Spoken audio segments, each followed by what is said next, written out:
All right, so welcome guys to the today's Monday Mastery Call with not a stranger to the One Life community, Mr. Bob Wells and Mrs. Usha Patel, and there's someone who recently have just celebrated their 30th wedding anniversary. So I want to give a congratulations to that. So congrats to you guys, and on our call recently. It was said that sometimes people are almost sickened by how in love you guys are, and you guys are the what the young kids would call relationship goals, and you guys have just been doing it. And the reason I say that is that 30 years later, now you guys are still in love, and it shows, and people notice. And not only that, you guys are out and enjoying life right now, and we're seeing pictures of your dinners and how you guys are still managing to thrive and keep your habits and keep what it seems like your happiness and your sanity amidst all this chaos. So you guys have a ton of success in the real estate world and building multiple businesses, and Bob's a serial entrepreneur, and Usha's one of the biggest badasses in the industry. And you guys have so you guys have a ton of things going on, but I think the theme of today's call is creating thriving habits that can help someone manifest or create this dream life. And what it seems like all four of the core One Life pillars. You've got a great vision and legacy that you guys are working on. Your finances seem to be thriving, and relationships we mentioned are at the top, and wellness seems to be, it seems like you're in the best shape of your life is what it seems like. I was doing some research and going through some pictures, and Bob, you look 20 years younger than you did 20 years ago. And so it's just fantastic. I had poor habits when I was younger. So welcome, and then all that to say, thanks for hanging out with us today. We appreciate it. Mm-hmm. No, it's our pleasure. We're really happy to be here. Yeah. Why don't you guys, I love Tim's initial question, and he always throws it out to the guests and just asking, what are you guys seeing or feeling, or what's been your perspective and experience since this whole thing has ensued really over the last month or so? Mm-hmm. Such a great question, Hector. 6 weeks ago, we were in California, and we were very grateful. We got to do an event where it was a trainer academy for all of us trainers to really get better with our habits. Really, we talk about people don't decide their habits. The habits decide their future, right? It's really the habits that will decide our future, the habits that we will create. So over the years, creating better habits. And when we got back 6 weeks ago, we really didn't have the lockdown or anything. And yet we really looked at the situation and immediately looked and saw, number one, how could we take care of ourselves? Number two, how can we take care of our families? And number three, how can we take care of everybody else who's important in our lives? And that's our friends and our KW family and our community. And, we just got our priorities right, and we just got started. It was interesting because we were actually in California for a small event on our way to Unleash the Power Within in San Jose, which was supposed to be 12,000 people packed into an arena, which was probably a really bad idea. So it was canceled, and we came home, wiping down the plane on the way with Clorox wipes. And fortunately, we got back. But, from my perspective, Hector, I see this as a two-part event. I see a medically induced trigger that has created the current economic environment that we're experiencing now. And, I teach a program called Financial Mastery. For the last couple of years, I've been talking about the fact that we were due for a shift in the market, the deleveraging based on the type of debt that the country has at this point.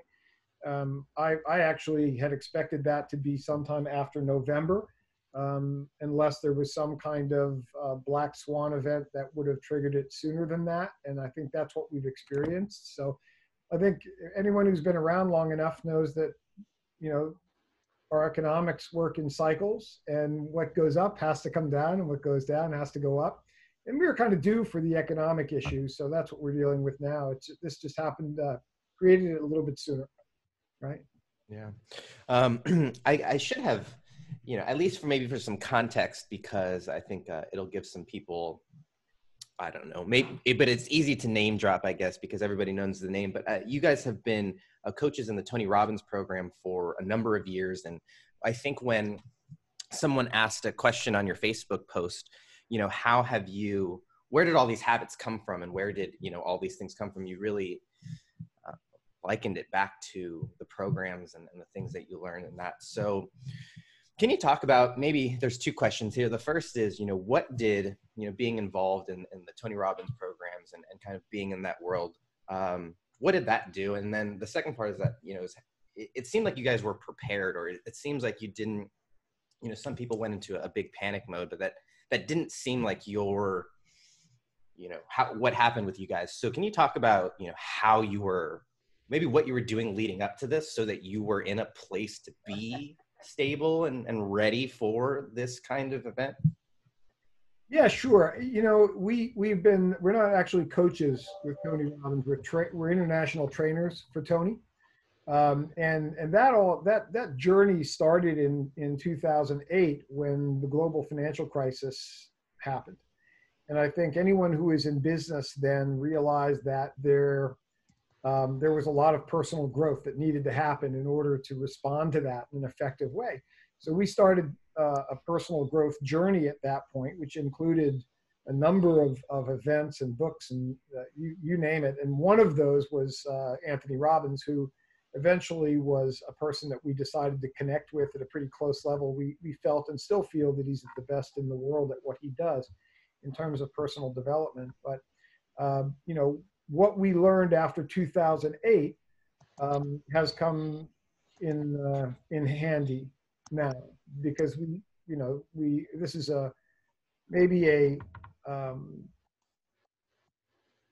unprecedented event, but not unexpected. I mean, we have to expect change in our life, and we deal with it the same way whenever that happens.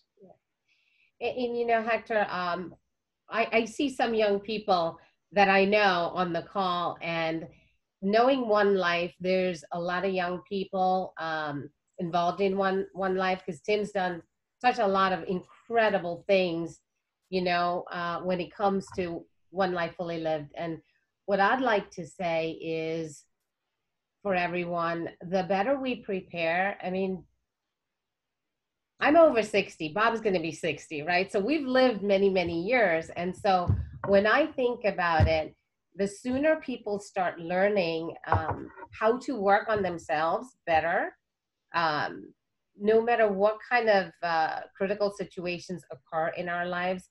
So this is COVID, right? When I think about it, when we first met, we met in the Middle East. And very soon after, there was a war that started. And that was really scary, and I've had some difficult times prior to that. However, it was like, oh my gosh, what are we going to do, when the invasion occurred? So I do think that life prepares us at every different stage on how to find resources within ourselves and to create, find those even better resources to deal with things. So for everyone listening today, I think it's really important to look within and go, what is it that I need to learn on a daily basis when it comes to how I'm thinking, because it's all about how we think better, so we can act better, so we can make better decisions. Life is moment by moment, how we take it. It's day by day. And so we can definitely look at a very compelling future, and yet we look at how do we make today the best day ever. When we a lot of the times we look at our lives and there's different facets of our lives, and we have an opportunity to work on every different one of those facets, whether it be our physical health or our relationships or our time or our contribution. But there's one facet of life that I think most people underestimate, and that's just the mastery of our emotion and meaning. Nothing has a meaning until we assign a meaning to it. So when we see something like COVID, The fact that COVID exists has no meaning until we decide to assign it. We could say that, wow, this is a disaster. This is an apocalypse. This is a wake-up call. This is an opportunity. This is a blessing. It depends on the meaning that we assign to that event. So, if we haven't mastered that skill yet, the first input that we have from other people or the news influences us to assign a meaning that's probably not empowering. And if maybe we've traveled down this world before, you say, wow, I have an opportunity, a choice to assign a meaning to this event that allows me to move forward, that allows me to be empowered and empower other people and have a positive impact on the situation, be part of the solution instead of being part of the problem. Yeah. I'd love to get some insight from any of the people who are on the call, or if you guys want to either unmute yourselves or throw in the chat there your question. One thing that's unique, Bob and Usha, my wife and I, we took the kids on a hike yesterday, and it was actually a very crowded hike. But one thing that I noticed along the way was that, everybody is dealing with this. Everybody's going through this, and there's that whole thing, we're in this together, and a lot of people, have criticized that by saying that it really highlights the different, I don't know if I'm saying this, the striation of things. But I think people had a variety of things. They either had a medical wake-up call where, their health was really brought to the forefront of their attention, and it was something that, they were forced to put attention on. If they got past that, a lot of people had the financial wake-up call where that was obviously, something that they had to deal with. And then the last thing is, like, even if I found that people who were okay, even celebrities or people who were financially solid, they were dealing with their own existential crisis because they had themselves to deal with, and they were spending all this time with, their family, and they were just forced to confront these different things that maybe, went by the wayside. So I'd love to I think you guys kind of touched on that, but I'd love to hear kind of what your experience has been seeing how different people have responded. And then maybe you guys can talk about some of the specific things that you guys have done to stay healthy and to practice your self-care and to stay engaged and stay connected, with your own relationship. Yeah, first of all, I love that thinking about, how everybody's responding now in wanting to be in shape and maybe doing things they never did before. I think the reason for that is COVID-19 is a lot of leverage. People change for one of two reasons, right? Pain or pleasure. Most people change much more quickly due to pain. They're more motivated by pain than they are to pleasure. So they see something like COVID, and there's maybe a little fear behind that. And because there's a little fear there, it's the leverage they needed maybe to start taking care of themselves, or maybe to spend more time with their family. Maybe they just didn't have that leverage before. By the way, we go for a walk every day. It's at dawn when the sun is just coming up, nobody out there at all. Yeah, and the question you were asking as well, Hector, we're absolutely seeing a lot.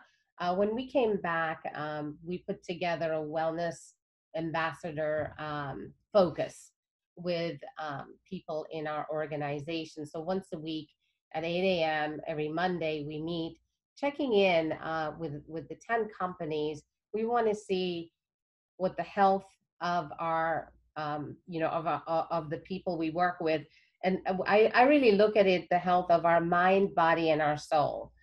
So how are people thinking? Are we being healthy? And then are we being centered in what's going on? We are starting to see, we're 6 weeks into it, we're starting to see people getting frustrated. We're starting to see people going into apathy. Your question about people with families as well. Now, we've got people who are not used to being with families, looking at how do we navigate all of that. So what we've been doing is helping people with looking at the emotional part of things and emotional mastery and meaning as we talk about. So we've been teaching a lot about that. And by the way, I do think that the more we learn and the more we learn ourselves and the more we start living that ourselves, and teaching, it just comes back to us. So for us, it's a gift. It's a gift to be, you know, take it to another level where we can be role models, but at the same time, it's actually helping us. So in some ways, it's a little selfish too. And when we started doing our miracle morning, which many people on today might even know, is starting your day with optimum focus, right? With silence, with affirmations, with visualization, with exercise, and scribing and reading. And we actually have some peer partners that are One Life Fully Lived members as well. And we're doing some peer accountability because no one succeeds alone.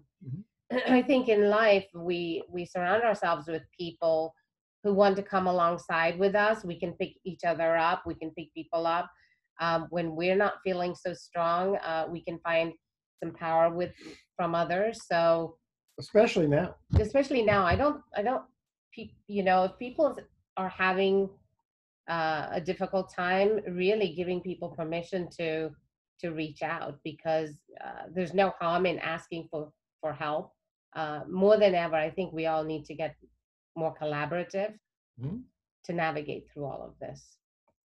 Yeah, it has been great to see some of the creative collaboration that's happening in communities, and some of the cool things that are going on. There's a few people that unmuted themselves. I want to just give a quick second. I can be kind of a bulldozer on these calls and just give a moment to see if anyone wants to chime in. We're going to get into some of the tactics, because I think you guys have just done I mean, man, it's you guys just have it nails in terms of your systems and your routines and things like that. So I think that we'll definitely want to get into some of the specifics there. But I want to give a moment to see if anyone has any questions about some of the things that you guys had already talked about or touched on.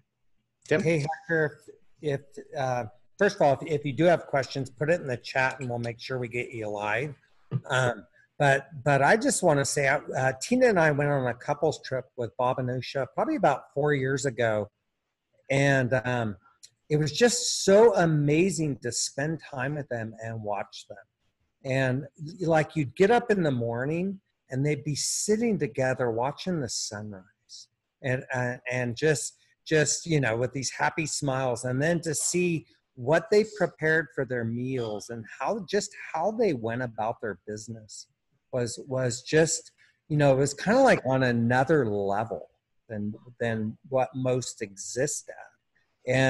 And I just like to know, you know, and I think a lot of it goes to your savers, but you know, what specific things do you do differently that allow you to exist at a, you know, a different plane in the things that matter the most? I feel like I'm ready to levitate here.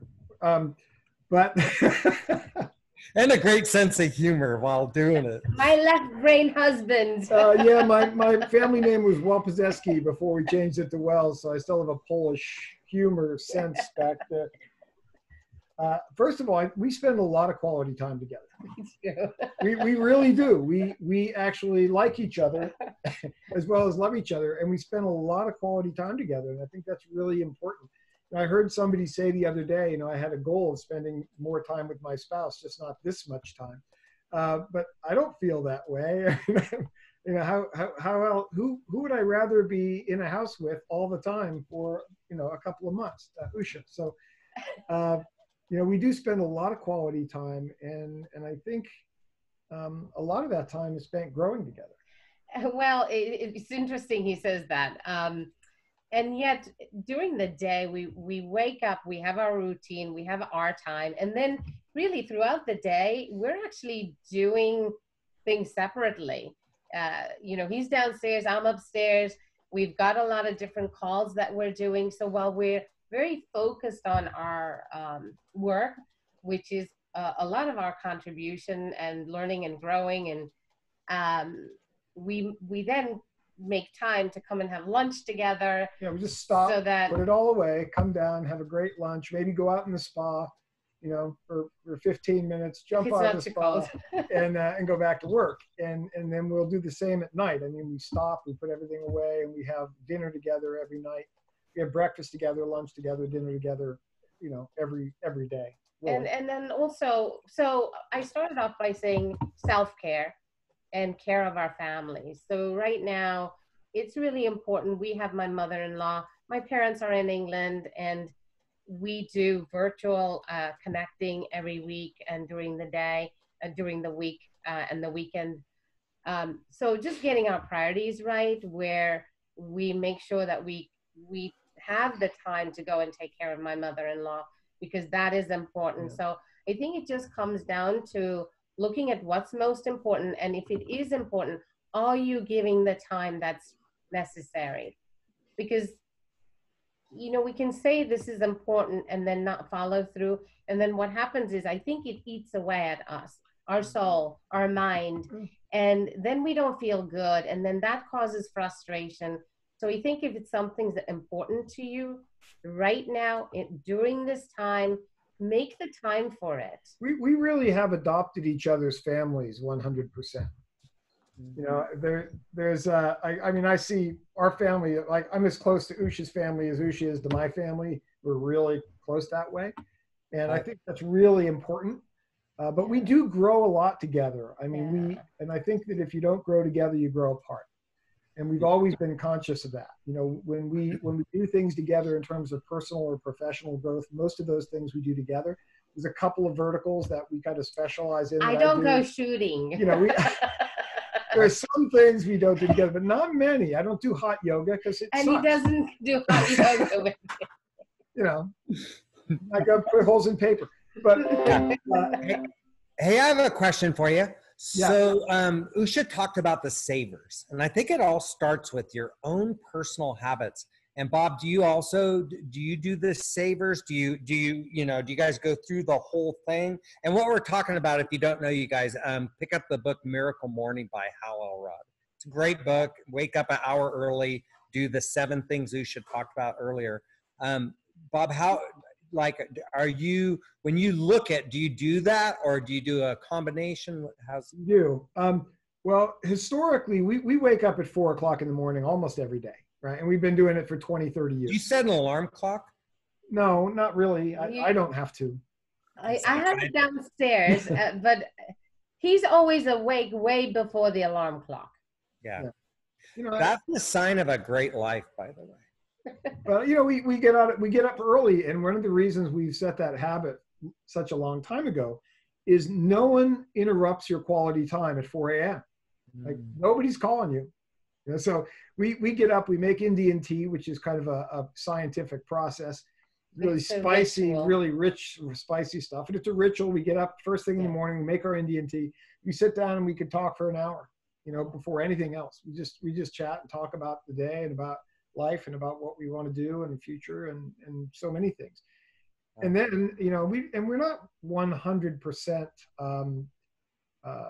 consistent with savers, but we'll do it for long stretches and then take a little break and then do it again. But we'll in many cases we'll do some kind of guided meditation together. Okay. Then we usually split up and then we do affirmations separately. Sometimes we visualize our day separately as well, because we have different things that are happening. We exercise together. We go for a walk every morning. We have a canal down by the river here. We're down there right around dawn every day. So right as the sun's coming up, there's nobody down there at all. So physical distancing is pretty easy even now. Always is for us, but there's nobody there. By the time we come back, there's maybe 1 or 2 people out there. And then we How long is that walk? How long is the walk? Could be an hour. It could be, 1.5 miles, could be 4 miles, depends. Okay. And we have our dog, we take her because if she every day. Yeah, pretty much. Yeah. We've been very fortunate, and I see that we have one of our friends on the call, and we're so blessed to be surrounded with amazing people. Before all of this, we were flying a lot and traveling and doing the things we wanted to do, and very grateful for the last couple of years. They helped take care of our dog. And now, we're not seeing them as much. And So the dog gets her walks every single day because the canal path is right there. So just again, for Hector's question as well, it's how do you adapt to when change happens? I miss my yoga hot room. I absolutely love hot yoga. I did 30-day challenges and all that, and yet the studio is closed. So how, what do? I do my yoga, I do prayer, and walking is something that we both do together. So it's interesting because we're very, very different people. I mean, if we did an exercise recently at Trainer Academy in San Jose, and it was to determine if you're more right-brained or left-brained, right? Well, I turned out to be 100% right-brain, and Usha is 100% left-brain. And together we have a whole brain, and that's why we get along so well. That was fascinating, though. Don't you think it's also kind of a curse? Because just as you see the world differently, and you've got to come to appreciate that difference and not, be intimidated by it, or you know what I mean? Just to steal a phrase out of a movie, you could say, "You complete me," because when it comes to intuition, I haven't a freaking clue. I mean, I don't. He's much better at it. She knows what's going to happen 3 days before it happens, and I have to plan it out, map it out, and schedule it, and blueprint it, and all that kind of stuff. But I think we really appreciate each other's worlds, and we appreciate the way we think, and we understand that together, we really do have a better perspective than we would apart. We've always been very supportive of each other, always very supportive. Again, Hector and Tim, it's interesting, we create a business plan for our businesses.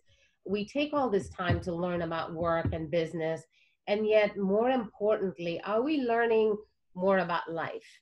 Are we learning more about how life works? Do we have a vision of our relationship? Do we have a vision? Do we take the time to create a vision for our health? I think in school, that's just not taught. And the more we start creating a vision for the different aspects of our lives, our vision for our spiritual life, our vision for our relational life, our vision for our financial life, for adventure, I think without that, going by default creates a lot of confusion. And I'm grateful to have learned a lot about taking the time to work on ourselves and what's most important. And I think this is a time for us to learn. We say, is life happening to us or is happening for us? So if this is happening for us, what could we learn from it? Right. I'd just like to get a level of your commitment to your habits. And let's take diet as an example. You don't eat meat, correct? I consider myself a 90% vegan. Okay. So, and do you eat red meat, pork? Twice a year or 3 times a year, maybe I'll eat red meat. Okay. And it's pretty much planned. I have a steak on New Year's Eve, and no, I don't get sick from it at all. I go to Ruth's Chris and I have this incredible steak. You're gonna have a steak. There you go. It's really good, And once a year I go to Austin, Texas, and I always go to Ironworks and have ribs because it's what you do in Austin.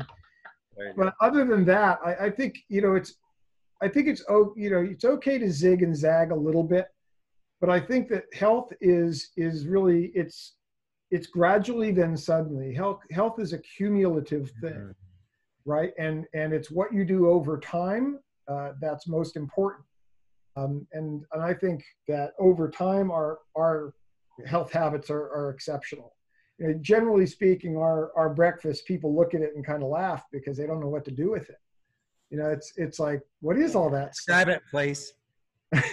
Well, we might have a piece of avocado toast, but it's not normal toast. It's that German bread that you can't crush with a steamroller. You put like a guacamole on that, and then we'll have a shot of Udo's oil. We'll have a number of vitamins and minerals that are specific to us. There's fresh wheatgrass that's going to be a part of that.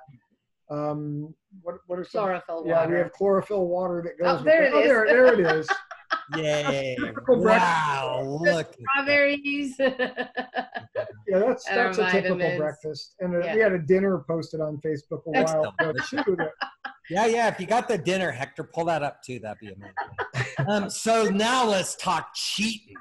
Here's my dog. Like, do you guys eat chips? Do you like how is there like a 10% cheat factor, or are you pretty straight? There is. There You know, is. we have chips, but they're not normal chips. They're like root vegetable chips that are done in avocado. None of the traditional chips. You know, we don't eat processed foods a whole lot.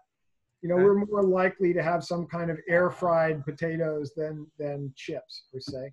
And we're much more likely to have some pretzels when we do it's hummus and avocado juice. So this is avocado with banana, dates, and cashews, and done in a Vitamix. So and look at them, you guys. They're like 60 years old, and they filled their body with high octane fuel.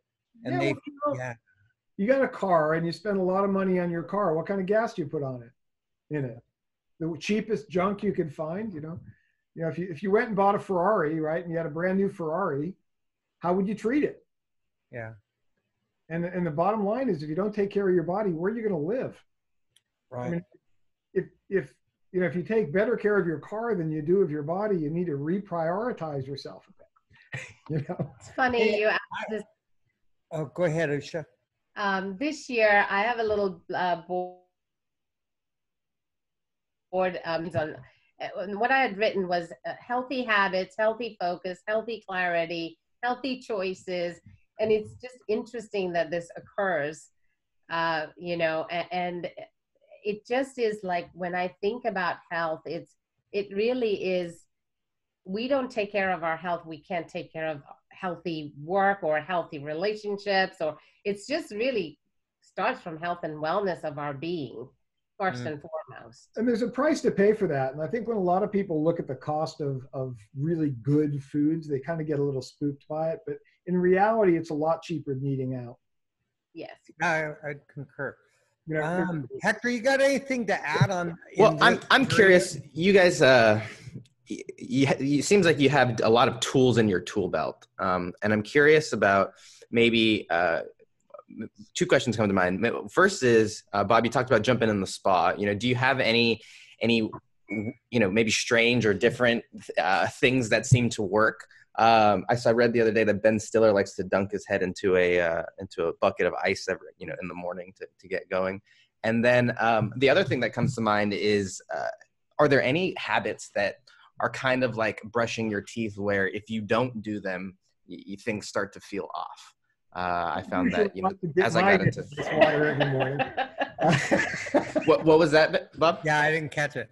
I think Usha would like to dip my head in ice water every morning. I knew it was funny because she cracked up, so that is good. Yeah. Hector, what I'd like to say is, for as long as I've known Bob, I will say that this person, this amazing human being, wakes up every day with a smile on his face, and he's always happy. Look who I'm married to. He's always happy. And that's not how I always was. And I will say that, we surround ourselves with people, and we become a product of people who we surround ourselves with, and you'd be always happy. And I would be like, how is it that you're always happy? There is something I do a lot, and it's nonstop. I do a lot of visualization, right? And it doesn't have to be formal. I visualize what will be. I visualize what I want our lifestyle to be, where we'll live, what we'll do 10, 15, 20, 30 years from now. And it's very exciting for me to constantly look at what the future holds. But I've never stopped doing that. I'll just take a minute and just go shopping online for nothing I'm going to buy, but say, this is something I'm really excited about. I'll put it on the vision board one of these days. Wow, isn't that cool? And but I just think that's really cool to make sure that you got a clear vision for your life in every area of your life, right? And at this point, we do planning 6 years in advance. Of course, you know, the best laid plans are shaken up at the first shot, which you'll see today. But we had our 2020, 21, 22, 23, 24, and 25 all mapped out in great detail visually, literally 5 reality boards going out 6 years. Analytical. Yeah, well, you know, I'm the analytical guy, but the key is I'm not tied emotionally to it. I understand that the one thing I'm absolutely sure of is that things are going to change and get in the way of my plans. So I'm quite all right with that happening. I just reshift, right? I'll just go back and shift everything and say, okay, based on the reality of the moment and the facts as they are today, how do we have to shift this in order to still be exciting for me, but still be a stretch and a push to achieve something that we're really excited about doing and having and being. Brilliant. So I have a question along the lines of business. You know, it's everybody got corona. we were rolling along in life, and then this happened, and then there's, you know, all the different things that are thrown at you because of it. You guys own multiple businesses with agents and employees. What's that been like to have to deal with all the, you know, people who depend? How many people depend on you in one form or another for their livelihood? Our partners and I, we have 4 other key partners. We have about 55 employees and 1,700 real estate agents, 10 major offices and 6 satellite offices, plus a couple of other businesses wrapped around that too. I think that the thing that has been most of a gift for us is that we immediately, based on, I guess, experience, have gone into an external framework. We don't stop to think about what's going to happen to us, what's going to happen to our life, what's going to happen to our dog, what's going to happen to our blah, blah, blah. We just quickly move outside that and say, how are we going to care for our agents? How are we going to care for our staff? How do we give back to people to make sure people are safe?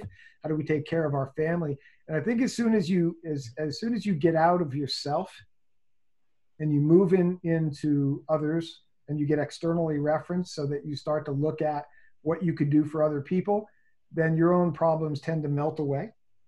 Wow. And a great question, Tim. It's been 16 years that we're in business together with our partners. It's been said in many books, you know, a lot of leaders, who we're in business with matters. Mm-hmm.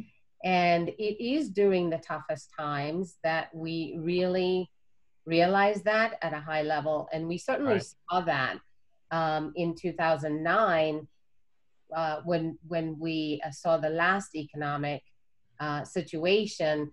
We all recognized we needed to grow together as a team because our skills were not as strong then. And we all got on a path of growth. We went to a lot of events to learn how to become better leaders, how we could make sure we could serve better. And when this happened, it was almost like the last 10 years have prepared us to really shift in. And so we shifted very fast. We got together really quickly. We created a plan, and there's every day where we're, you know, in the very first weeks, it was daily communication to see how, and are people okay? Are we reaching out to our team leaders who are then reaching out our office managers, et cetera, and are they taking care? I mean, we've got some of the people I can see on the call today, and we're so grateful because it's with, you know, we're doing it together, and we're also getting feedback to see what they need as well. And so just being very, very connected with them. And we talk about over communication. We are over communicating with them so much. And we put a lot of resources and a lot of tools together, maybe too much. And yet in this environment, I don't think they could be too much, because then they can pick and choose what they can benefit from. I would also challenge everyone on the call is to take one thing that you've learned in the last week and move that forward and teach it to someone else, right? Just help someone else to shift their mindset, shift the way they think, shift their level of consciousness about what's possible. I kind of have gotten to see life kind of like a highway. You're on the highway, but every once in a while there's an exit. You got to get off, but there's an on ramp also. So you get off the off ramp, and you're going to get back on the off ramp. This is different exit, same potholes, right? But the cool thing is, as soon as you get gas, you just get back on the highway and keep going. And that's the important thing, is understand this too shall pass. It's only temporary.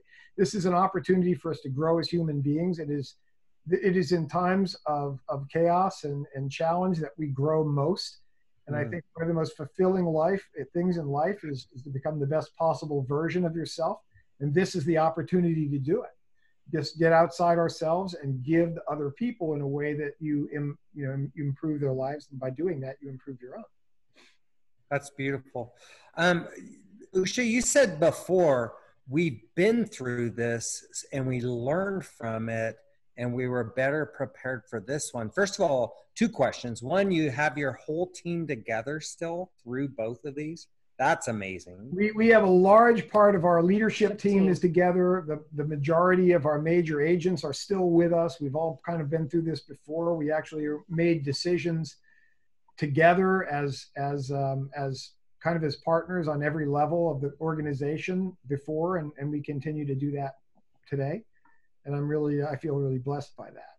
For example, Tim, Mike is really good on the finance end. So immediately he started working on everything that needed to be done on a financial level to make sure we could help our agents. For example, how do we help our agents make sure that they have more cash flow? So created a plan so they would, their monthly investment in being at the office, cut that in half so that now they would have that. Before the government put any kind of stimulus plan, we created a plan where our agents would be able to earn some extra cash, where they would, it's all about our communities right now. So we put a plan together where they could earn a couple of $1,000s if they chose to. Because they can't sell real estate right now. It's challenging. It can be done, but it's still shaking out the best way to do that. So Mike's a really good money person. Wait, go back. What's this $1,000 thing? How do they earn? You want me to? Yeah, we have an insurance company, and generally the agents are owners of that. And by sending business to it over time, they become more and more financially compensated by that as owners. But it's delayed gratification, right? And we said, okay, well, that's not going to help everybody today. How do we shift that into instant gratification right now? Because people need cash now. So we came up with a plan that if they referred people that weren't in a real estate transaction to the insurance company that they own, that we would compensate them based on those referrals, provided it wasn't associated with a real estate transaction. That's in compliance with the laws. That works with the laws. Right. So if you remember Jeff Hoffman, y'all, repurpose, retool, redeploy. Yes. And this is a great example of that, of they're sitting at home. How can you help your team make some extra money? And then we got on the phone and said, wow, guys, everybody is going to have a short-term cash crunch. That's probably likely. What are we going to do right now for you to alleviate that? And we talked to them about the strategies for talking with their creditors. Let's talk to your car company and see if they'll defer 3 months of your car payment to the end of the loan with no penalty, no interest. Let's talk to your mortgage company and find out if you could do something similar without putting yourself in a kind of disadvantaged position.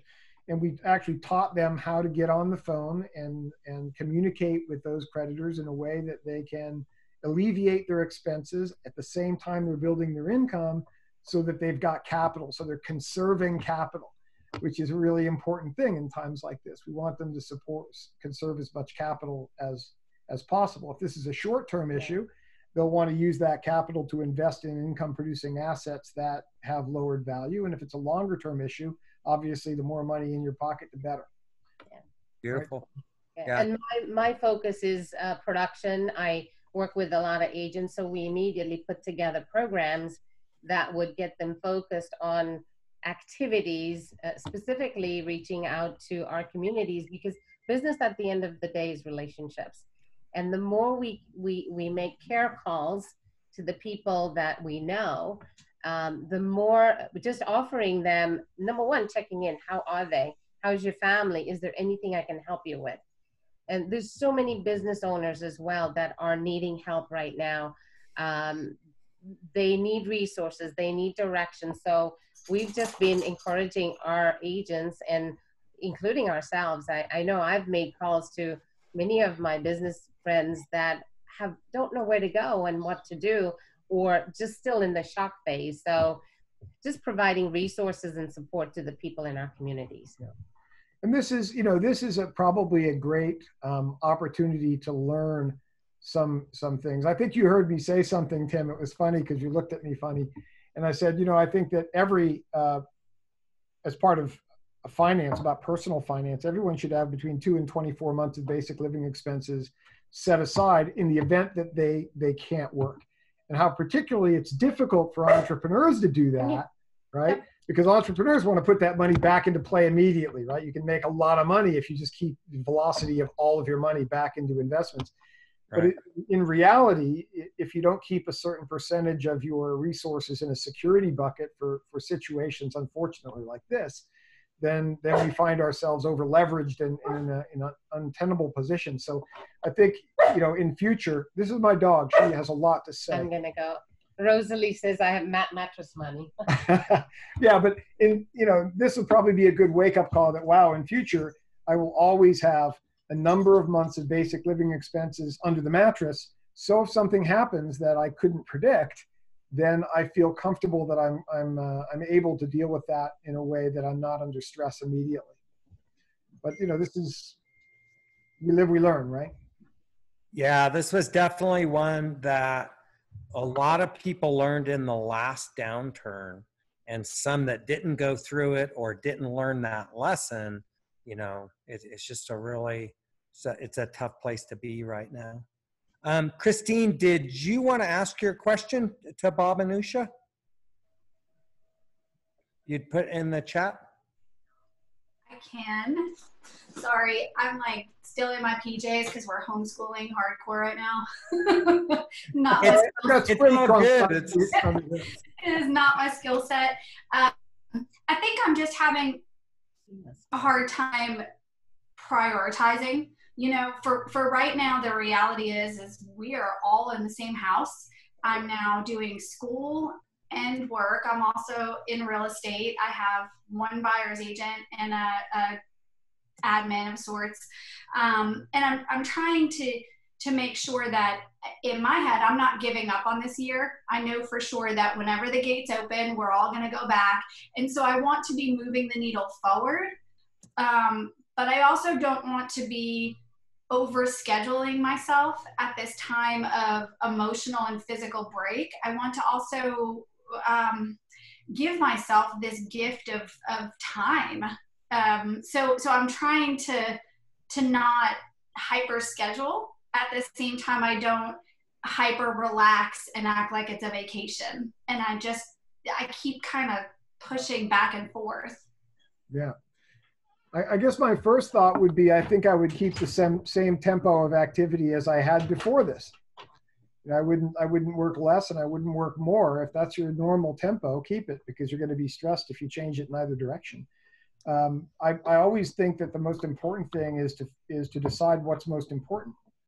And I do that on a regular basis. And when you have a clear idea of what you want your outcome to be, at the end of the month, for instance, it makes it easier to plan your week and obviously easier to plan your day.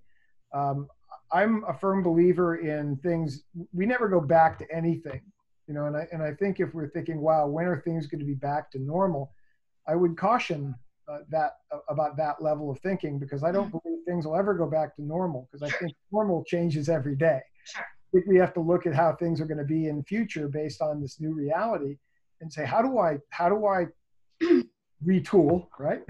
and evolve my business to be able to operate not only right now, but in the future in similar ways.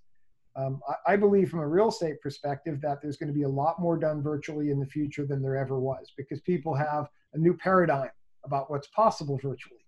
So a lot of the systems and models that can be created to operate virtually can be made now, right? And without having the opinion of, wow, I'm going to do it this way now, it's really, this is the way I'm going to do it in large part in the future as well, and start to move forward on that basis. Yeah, it's funny that you say that. I think for me, just, when I say go back, I mean like them being back in school and me having something that marks what day of the week it is, and maybe a shower, that would be nice. Just the simple things. That's actually the question I have, Christine, is what is your morning routine? I get up before the family, and I do my devotion time, and I have my quiet time. But by the time I'm done with it, they're all up. So prior to COVID, what was your morning routine then? I would get up about 40 minutes before the kids, and I would do my quiet time and have some coffee and just have some calm. And then I'm the one that gets them ready and gets them to school. And then I would come back and start my real estate day. And so I would have probably from about 9 o'clock to 3 o'clock, sometimes 5, depending on if we had aftercare certain days, would be real estate. And then immediately after was baseball and gymnastics and whatever else. One of the things that I've been paying attention to a lot is, because we're all working from home,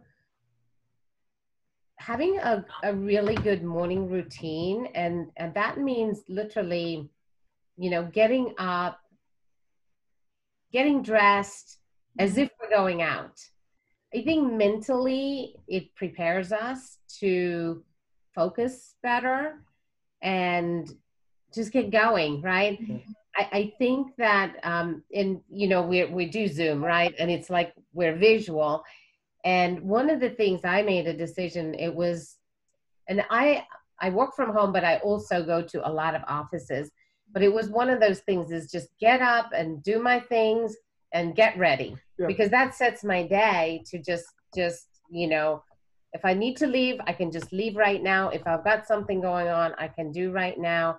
And that's some of the things I'm working with a lot of agents, is that it's so easy to say, well, I'm working from home, then I'll just, I won't bother with showering or getting dressed or whatever. But I do think it's important. Yeah, I don't know how things are in your state, but for quite a while now in Pennsylvania, it's been basically, they've made quite a few restrictions on an agent's ability to do anything. We can't operate for the most part without being very, very creative. But one of the first things that we initiated when they forced our offices to close, literally, we can't be open, was a virtual open and close. So the entire staff of the office has to meet at 8:30, and they have to open the office on Zoom together. Right. They have a stand-up meeting for 30 minutes. They all have to be dressed professionally. They have to be showered and ready to go. And they open the office as though they were all standing in the office, standing up. And they have a 30-minute meeting, and then they allow the agents in the room after that 30 minutes. So there might be 20 or 30 agents who just jump on virtually onto the same Zoom call as though they were walking in the front door of the office. And then at the end of the day, they do the exact same thing. They have a virtual close where they all get on, they're all in professional business attire. They get back on the Zoom call and they go through what they have to go through, and then they close the office virtually. And the reason we did that was to make sure that there was a routine, the same routine they were used to. So they get up, they're ready to go, they all work throughout the day, they close, they talk about what they did, and they're done, to create that routine. And I think it's really important we have the same routine personally that we kind of talked about there, right? The only struggle is that I have simultaneous school that I am now also the teacher. Yeah. And I have an 8-year-old, and I am 3 hours a day. And so you do your the best. overwhelm is a little bit hard right now. But I do agree with all of what you're saying. I'm just trying to navigate both. Yeah. It's you know, and I really have been looking at a lot with families, with children, in how to navigate best, and speaking with all different people out there. You know, some people feel that this is a good time to work with the, like, for example, your children would have been going to school, so they would be up and dressed, and so they would be working with the teacher with some of the things that they would be doing. So, and I don't know how old your children are, and because with some of the agents that we have, what they've been doing is they've been getting their children up ready as if they're going to school, and then giving them their work to do, so then they could have their work time. So in some ways, I think it's also going to be a time where children are going to learn a lot more in terms of habits, different habits that they will thank parents, because there'll be habits that will be very beneficial for them as they move through this period of time to what's going to be next for them. Yes. And I believe in some ways parents will be, it'll be a gift for parents to give children some of these habits where, you know, maybe they didn't have those. Yes, I agree. My oldest we've made him autonomous. He's 13. Yeah. You're on your own. You do it. You don't do it. You message the teacher. With the younger one, it's a little more time consuming for me. But yes, I agree that he's growing and learning how to manage this himself. I think probably the most important part of this discussion, and this applies to everyone, is that we do the best that we can with what we have. Yeah. And then we allow ourselves to pat ourselves in the back and know that we did the best we could. I think the biggest danger is when we do the best that we can, and then we second guess our abilities and say we're not good enough and I can't get this done and blah, blah, blah, blah, blah. And we attack ourselves for not being Superman or Superwoman. You know, we're all human beings, right? And some of us are in probably situations that are more challenging than our normal environment. And what we have to realize is, wow, you know, I freaking rock. You know, that's where the affirmations come in. You just have to say, I freaking rock, and I'm doing an awesome job, and that's just the way it is. You know?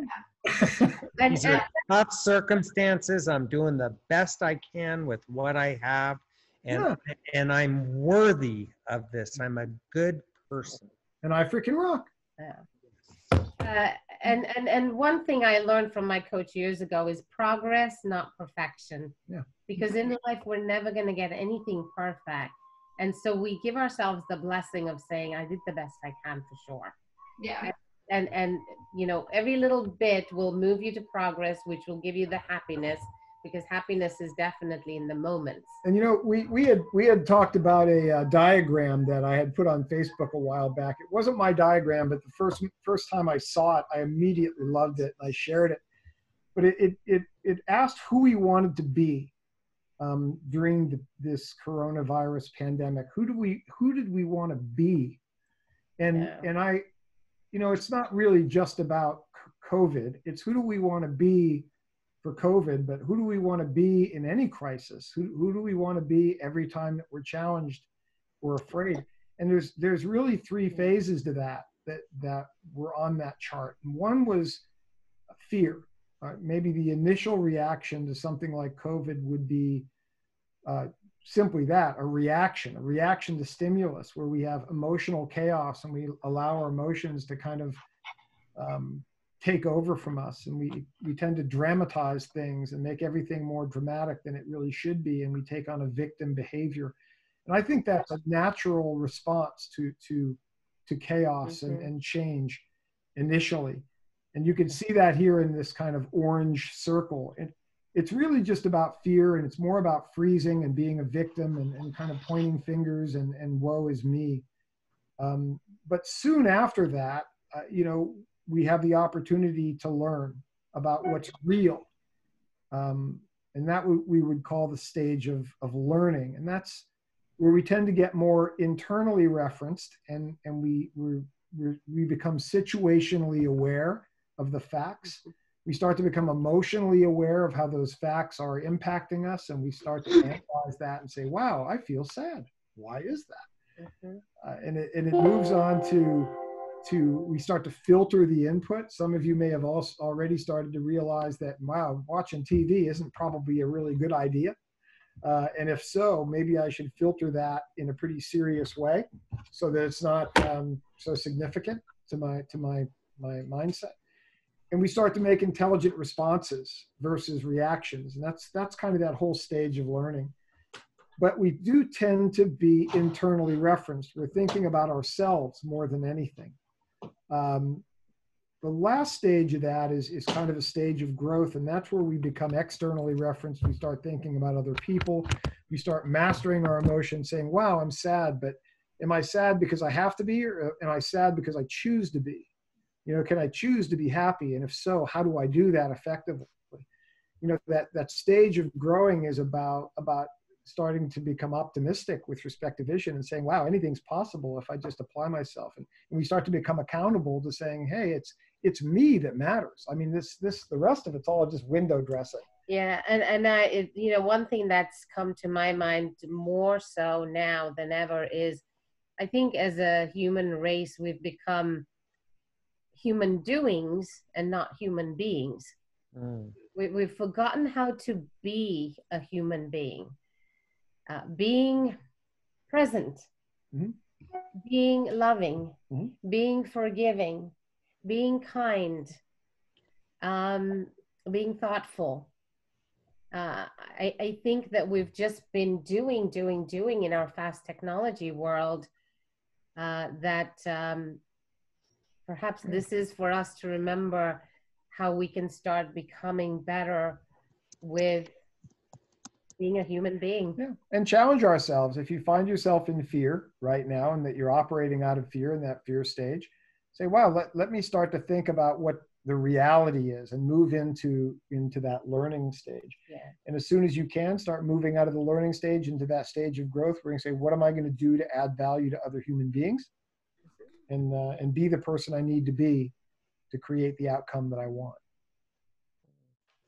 This has been a fantastic call, guys, and I have pages of notes. So I thank you for that, and I think the depth of knowledge and wisdom from the both of them is apparent. And I remember the first time I connected with Bob was actually on a coaching call that we had after our event in Philadelphia, and we talked about completely different stuff. It was all business related and systems driven, and so the wealth of knowledge is, I feel like it's unending from you guys. So I appreciate that. And I want to give a special shout out to a couple of the members on the call here, Sterling and Raina, who are our contributor club members. So Bob and Usha have been supporters of this organization for quite some time. And Raina and Sterling are part of our monthly contributor club. And if you guys join, you guys can get coaching calls. We try and connect our contributor club members with people of Bob and Usha's level and, of their experience. And so if you guys want to get connected with people like Bob and Usha, we'd encourage you guys to join the One Life Contributor Club. And you guys can go to onelifefullylived.org/support. And there's some cool bonuses and perks there as well. Certainly, the pleasure has been all ours to be here. Anytime that you'd like us to chat about something specific and we could be of service, we would be more than happy to do that. Awesome. Well, thank you guys. I'm going to cut the recording.